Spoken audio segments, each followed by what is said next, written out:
Quand je suis arrivé en France en 2019, j'avais 11 ans. Je regardais les voitures, les maisons, les magasins. Et une question qui me lâchait pas, pourquoi les gens qui servent Dieu galèrent souvent alors que les gens qui ne connaissent pas Dieu semblent prospérer? Cette question m'a suivi pendant des années et ce que Dieu m'a montré plus tard a complètement changé ma vision de la richesse, de Dieu et du business. Mais avant de comprendre ça, j'ai traversé plusieurs choses qui ont failli me faire abandonner. En arrivant en France en 2019, il y avait mes parents, mes frères et ma sœur. On était trois dans la même chambre, c'était vraiment drôle. Je me rappelle, on riait et on se racontait des histoires de l'Ouganda, comment ça a été, comment ça s'est passé. C'était vraiment très drôle. On se couchait tard, on n'avait pas de téléphone, il n'y avait pas de ça. Mais c'était vraiment drôle. Mais intérieurement, je regardais les voitures, les maisons, les magasins, les téléphones. Et j'ai l'impression que j'en voulais plus. Je voulais plus que ce que j'ai. Même si je suis là, je veux avoir ça. Mais sans le savoir, je faisais une erreur que la plupart des chrétiens font. Mes parents sont nés de nouveau et je tiens à remercier Dieu. Ils nous ont éduqués basés sur la parole de Dieu. Une chose que vous savez peut-être pas, j'en suis sûr que la parole de Dieu, c'est la vérité. Tout ce qui existe là maintenant, ça vient de la Bible. Et chaque soir, on devait lire la Bible. On avait une feuille avec le plan. On vient et on lit la Bible. On apprend des choses. C'était vraiment incroyable. Notre éducation était basée sur la parole de Dieu. Et je remercie tellement Dieu au point où j'ai donné ma vie à Jésus-Christ en 2020. J'étais baptisé, les gars. Mais j'avais toujours cette question que je me posais. Pourquoi les gens qui servent Dieu galèrent souvent alors que d'autres semblent prospérer? Cette question reste dans ma tête pendant des années et des années. Et Dieu allait commencer à me répondre, mais pas de la manière que j'imaginais. Je me rappelle, j'ai commencé à parler à une fille et j'ai cru que les choses se passaient bien. Je te couche tard. Petit à petit, je commence à m'attacher. À chaque fois, je regarde ici et m'envoie un message. Et je regarde, genre, je sors le téléphone comme ça. Et à chaque fois, je vois le message, j'avais un gros sourire. Mais ça a duré 2 semaines. Vous allez être choqués par ce qui s'est passé. Au bout de 2 semaines, il y a plus tout qui va bien. Et là, d'un coup, il ne veut pas. Et là, je me rends compte que depuis le début, il ne voulait pas. Et même avant ça, ça c'est vraiment le pire. J'ai fait un éval, c'est en français. J'arrive, je m'assois, j'écris bien, je connais toutes les réponses. Vous n'allez pas imaginer ce qui s'est passé. Je connais toutes les réponses. Je débute, j'écris. À la fin, j'ai un éval et je pense que j'ai eu une bonne note. Je pense que j'ai eu une bonne note. Mais regardez, qu'est-ce qui s'est passé. Le prof, il vient et me dit, il m'accuse en me disant que j'ai triché. J'ai dit, quoi? J'ai triché juste parce que j'ai une bonne note? Regardez ce qui s'est passé. Là, je lui dis, madame, j'ai pas triché, tout ça, madame, j'ai pas triché. Et elle me dit, ok, si t'as pas triché, voilà ce qu'on va faire. Viens, on va faire un rattrapage. Et une chose, faut savoir, c'est que quand il m'a donné les vals, c'était pas du tout la même chose qu'il y avait avant. C'était pas du tout la même chose. Regardez les vals qu'il nous a donné. Dans les vals qu'il nous a donné, il nous a donné la définition, il fallait donner le mot qui va avec. Et là, moi, qu'est-ce qu'il me donne? Et oui, comme par hasard. Moi, qu'est-ce qu'il me donne? Il me donne les mots et je dois donner les définitions. Mais c'est le truc le plus dur. C'est le truc le plus dur. Je suis là, je fais des vannes. Et là, je commence à galérer, les gars. Ils me posent des questions. Je dis, je sais pas. Et là, j'enchaîne de, je sais pas, je sais pas. Et là, il me dit quoi? Voilà, t'avais triché. Et là, il me ramène en ordre de call. Il me dit, vas-y, écris. Après, il me fait un rapport. Et comme les gars, vous savez, mes parents, les gars, ils aiment le respect. Mes parents, ils aiment respecter les autres. Eux, avec le respect, comme je vous ai dit, notre éducation a été basée sur la parole de Dieu. Mes parents, j'aime trop, c'est par la grâce de Dieu, c'est par la grâce de Dieu. Si j'ai ce que j'ai, c'est grâce à Dieu à travers mes parents. C'est eux qui m'ont amené vers Jésus. C'est eux qui m'ont amené vers Jésus. Et je suis vraiment reconnaissant. Ma mère elle était tellement énervée. Ouais, vous n'allez pas y quoi ce qui s'est passé, les gars. Ma mère, elle était tellement énervée. Et de base, elle était partie en Ouganda. Et quand elle est revenue, elle entend quoi? Elle entend, j'ai un mauvais comportement, je respecte pas les professeurs. Et avant, j'avais beaucoup de cheveux. Et j'ai tourné mes cheveux, les gars. Vous savez, j'ai tourné mes cheveux. Sauf qu'il n'aimait pas du tout ça. Il n'aimait pas du tout ça. Et là, regardez ce qu'il a fait. Il a dit, Lennon, vous n'avez pas les corps, les gars. Il a dit, Lennon, va dans la salle de bain, assieds-toi. J'ai coupé tous tes cheveux, tous tes cheveux. Mais il faut savoir une chose. Ma seule préoccupation à l'époque, c'était de parler aux filles. Si j'ai pas de cheveux, je vais faire comment? Il y a tout le monde qui va rigoler. Et là, il me coupe les cheveux. Si vous ne saviez pas, Le lendemain, j'avais cours. Je devais aller en cours avec une boule à Z. Mais les gars, vous pouvez imaginer, les gars, ce qui allait se passer, les gars, quand j'allais rentrer au lycée, les gars. J'ai l'impression que c'était la fin. Ça, c'est le moment le plus difficile. Regardez, c'était quoi? À un moment, j'ai une éval de physique, sauf que j'avais la pire moyenne. Regarde ce qui se passe. Il y a une fille, elle vient, je la demande, t'as combien de moyenne en physique? Elle me demande quoi? Elle me demande, ouais, et toi, t'as combien de moyenne? Et il faut savoir que c'est moi qui ai la pire moyenne en physique. J'ai trop de moyenne. Et là, il dit, ah oui, c'est toi avec la pure moyenne. Mais quelqu'un a dit ça, les gars.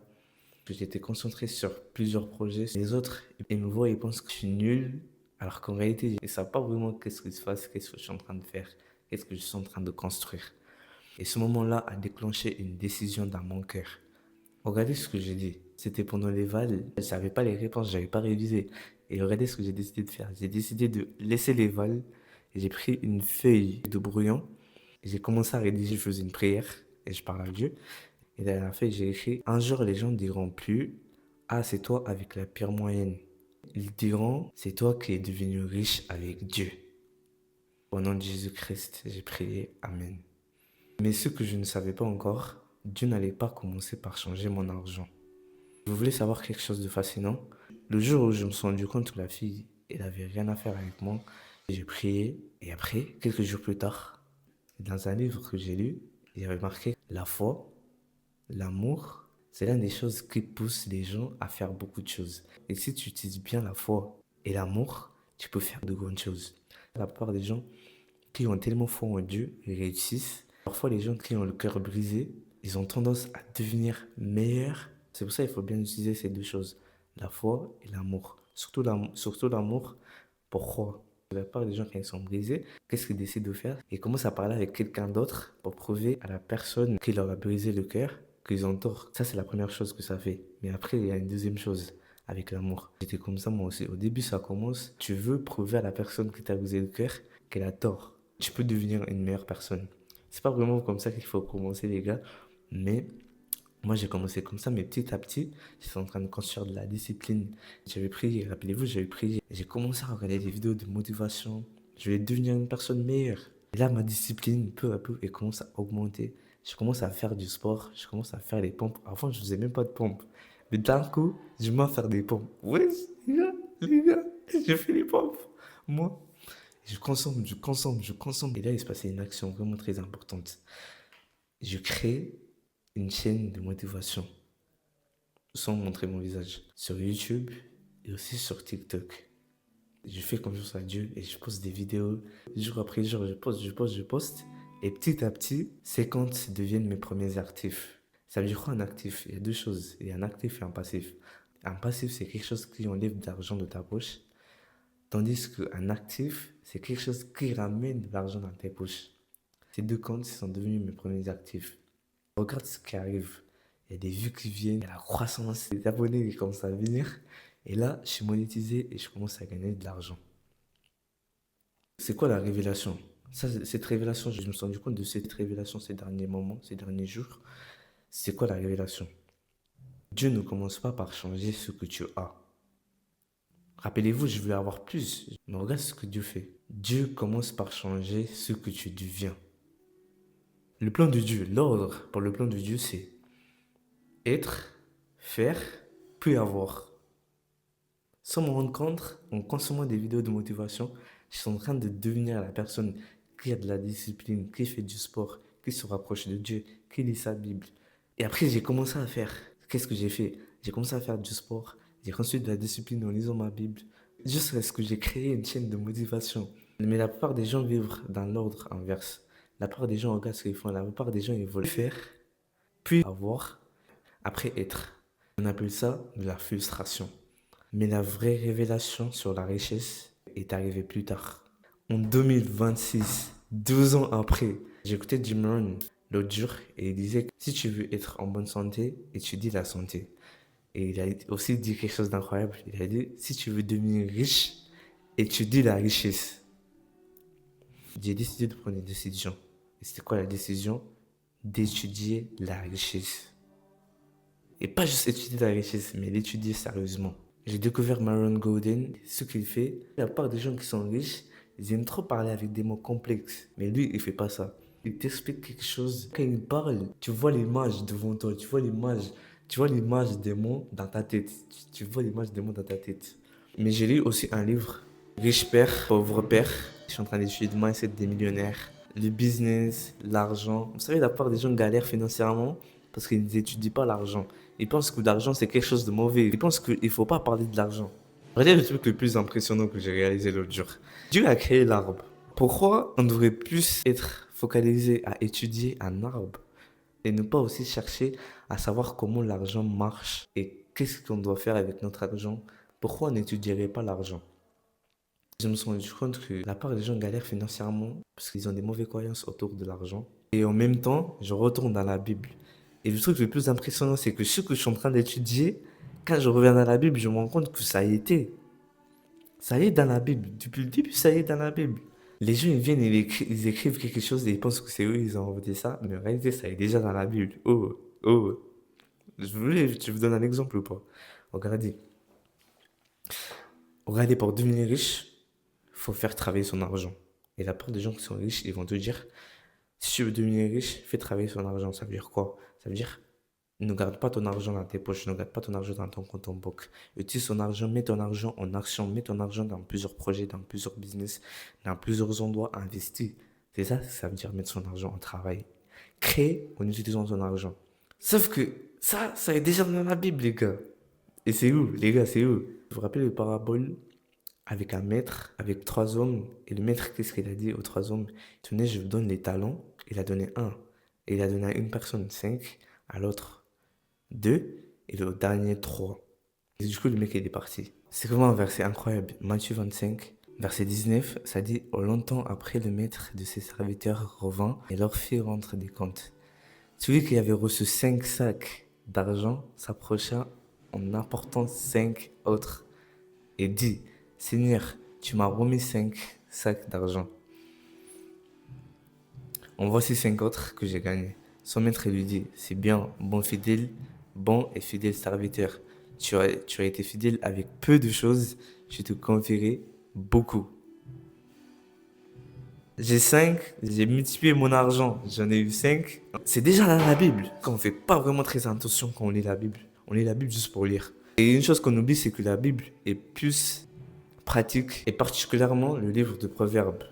Quand je dis livre de Proverbes, il y a vraiment beaucoup de choses qui m'ont transformé sur la richesse avec Dieu. Ce qu'il faut éviter quand tu as de l'argent, parce qu'il y en a, ils aiment s'appuyer sur leur propre argent et ils pensent que c'est eux qui ont, ils pensent que s'ils sont là, c'est grâce à eux-mêmes. Mais en réalité, c'est faux.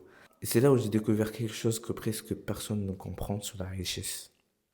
J'ai fait une habitude. Dans un mois et à 31 jours, et ce que je fais, je lis un chapitre par jour.